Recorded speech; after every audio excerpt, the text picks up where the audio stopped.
മുഹറം 9, 10, 11 3 ദിവസവും പ്രത്യേകം നോമ്പെടുക്കൽ സുന്നത്തുള്ള ദിനങ്ങളാണ്.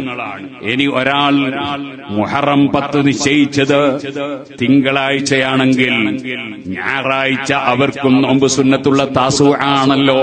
അപ്പൊ ഞായറാഴ്ചയും തിങ്കളാഴ്ചയും അവർക്ക് നോമ്പെടുക്കാം.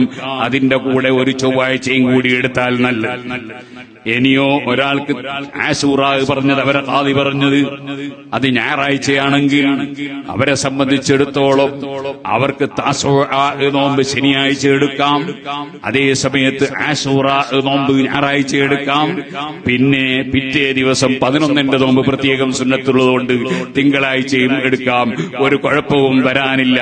കുറച്ച് കൂടുതൽ നോമ്പെടുത്ത കൂലി ആസി കിട്ടുമെന്ന് മാത്രമേ ഉള്ളൂ. അതുകൊണ്ട് അതിന്റെ പേരിൽ മുസ്ലിം സമുദായം ഒരിക്കലും ഭിന്നിക്കേണ്ട യാതൊരു ആവശ്യവും ഇല്ല.